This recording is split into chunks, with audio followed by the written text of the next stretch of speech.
Welcome welcome to my channel Vishwajeet research centre. Bharat अपनी संस्कृति कभी नहीं भूलता। जहां वो चाइना को दवाइयां और हेल्प के लिए बात कर रहा है, वहीं भारत के गवर्नमेंट ने और इंडियन फोर्सेस ने एक बहुत बड़ा फैसला लिया है। इन 75 ईयर्स जब से हम आज़ाद हुए हैं, पहली बार चाइना के बॉर्डर पर मिसाइल्स लगने जा रहे हैं। आपको बताता चलूं, पूरा डिटेल में पूरा खबर बताता हूं मैं, सिर्फ वीडियो पर बने रहिए।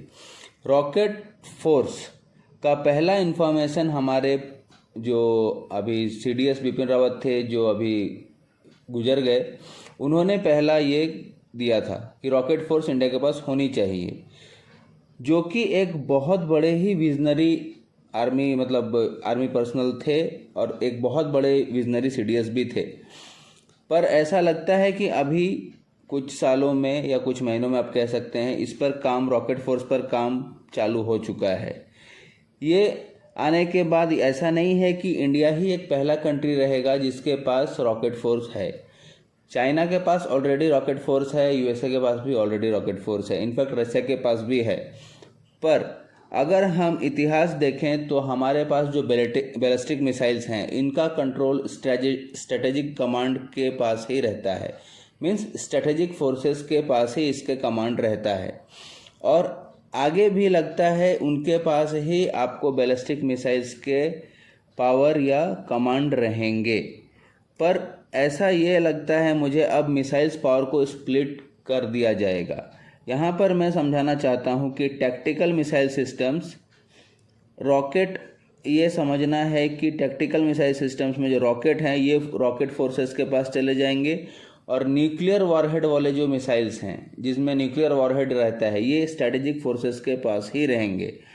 लेकिन मेरे हिसाब से देखा जाए तो ये दोनों ही जो मिसाइल्स है या रॉकेट सिस्टम्स है, या ये दोनों ही, जो बोलिए आप, रॉकेट फोर्स बोलिए या missile ballistic missile systems with nuclear warhead, ये एक ही के पास रहे तो ज़्यादा अच्छा हो, क्योंकि रिएक्शन टाइम बहुत कम मिलेगा। फिर अगर अलग अलग रहेगा तो रिएक्शन टाइम हम लोग को ज़्यादा लग जाएगा। अगर एक ही के पास रहेगा तो रिएक्शन टाइम बहुत कम समय में हम रिएक्ट कर सकते हैं उसके ऊपर।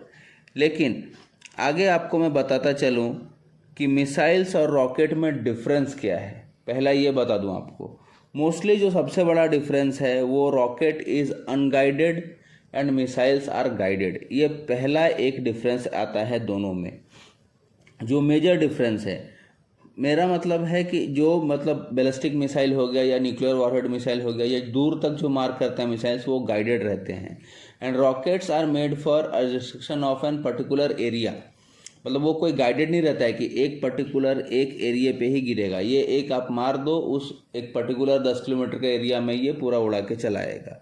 तो ये एक मेजर डिफरेंस आ जाता है इन लोगों में। मतलब आप समझ के चलो, अगर हम बात करें मल्टी बैरल रॉकेट की, तो ये पहले जो ऐसा अपना पिनाका है, अभी सबको पिनाका मैं इसके लिए बता रहा हूँ क्योंकि पिनाका अभी बातचीत में था या कुछ दिनों पहले न्यूज़ में भी था। पिनाका एक मल्टी बैरल रॉकेट है। इसमें पहले जो आता था ये अनगाइडेड आता था। मतलब आप एक एरिया आइडेंटिफाई कर लो, वहाँ पे आप धनाधन आप फायर कर दो, वो एरिया को डिस्ट्रॉय कर देगा। कभी कभी ये मिस भी हो जाता था अगर लोकेशन से आपका एनिमी जो है वहाँ से हट गया तो, क्योंकि ये गाइडेड नहीं था, ठीक है। या कहीं छुप गया, किसी पहाड़ी के पीछे छुप गया, तो इसका कोई फायरिंग का मतलब ही नहीं रहा, ठीक है। तो ये पहले जो पिनाका आता था मल्टी बैरल रॉकेट, ये अनगाइडेड आते थे, और ये प्रॉब्लम होती थी कि एक ही एरिया को आपको डिस्ट्रॉय करने के लिए आपको डजन्स ऑफ मिसाइल्स फायर करने पड़ते थे। हाँ, लेकिन एक बात है, ये सस्ते होते थे। पर जैसे जैसे टेक्नोलॉजी आगे बढ़ी, अभी टेक्नोलॉजी इतनी एडवांस हो चुकी है कि technology is cheaper than the rocket.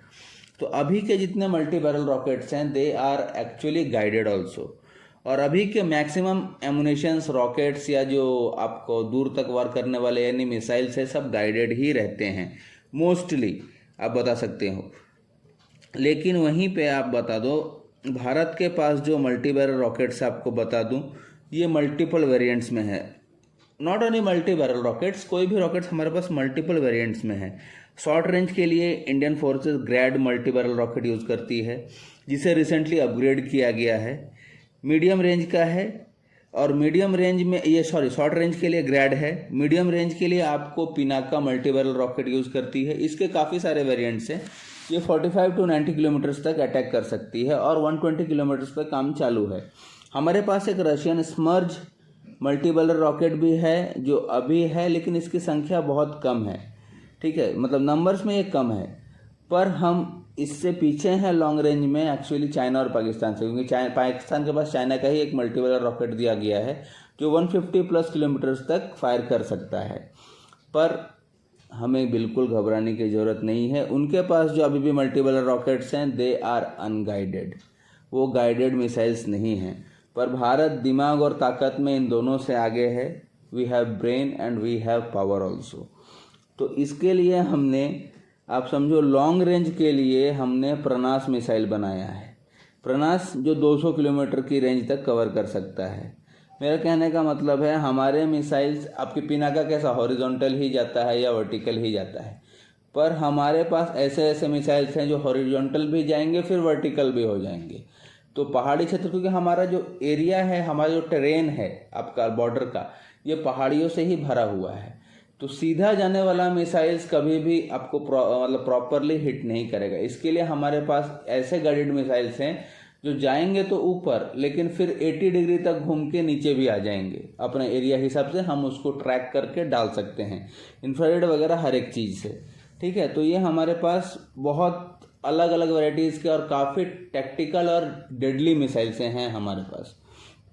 आपको बताता चलूँ मैं कि हमारे पास लॉन्ग रेंज और मिड रेंज के लिए हमने लॉइटरिंग एमुनिशंस भी तैयार किए हैं, क्योंकि हमारा जो, ऐसे मैंने बताया, टेरेन पूरा माउंटेनियस है।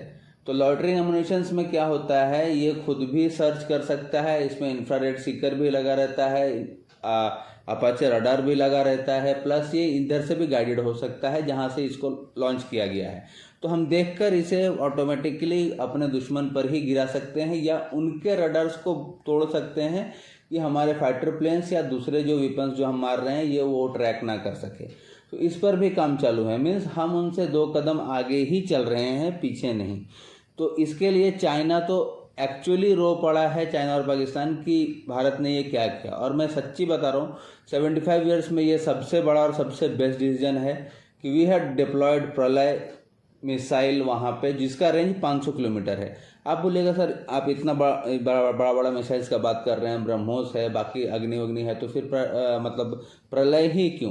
प्रलय एक सबसे ज़बरदस्त छोटा रेंज में टैक्टिकल मिसाइल है, नॉट छोटा रेंज, मैं बोलूँगा 500 किलोमीटर का। और इंडियन आर्मी का ये क्यों खास है, क्योंकि इंडियन आर्मी और एयरफोर्स चाहती है कि हम थोड़ा अंदर तक डीप में घुसकर चाइना को स्ट्राइक कर सकें, क्योंकि Pakistan is non countable for us right now.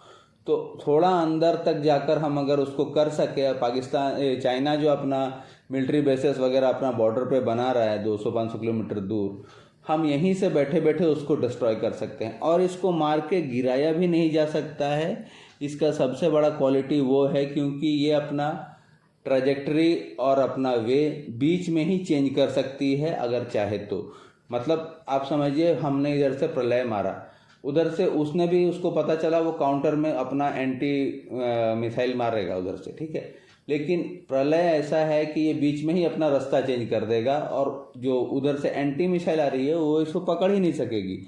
तो ये बहुत बड़ी क्वालिटी है प्रलय के अंदर। और इसका आप लोग लगेगा 500 किलोमीटर है क्यों, ये वॉरहेड बहुत ज़्यादा कैरी करती है।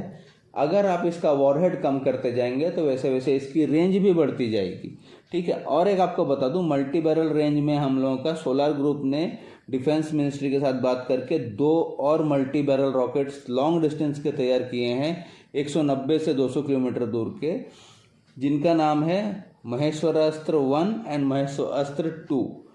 आपको बता दूं, भारत के पास जो रॉकेट फोर्स में अभी कौन कौन सी मिसाइलें शामिल है, पहला ग्रैड MBRL है, दूसरा पिनाका है जो 90 किलोमीटर तक वर्क करती है, तीसरा प्रनाश है जो 200 किलोमीटर तक करती है, प्रलय है 500 किलोमीटर के लिए, शौर्या 1500 किलोमीटर के लिए और अग्नि प्राइम 2000 किलोमीटर के लिए, लेकिन अभी तक इसका क्लैरिफिकेशन आया नहीं है।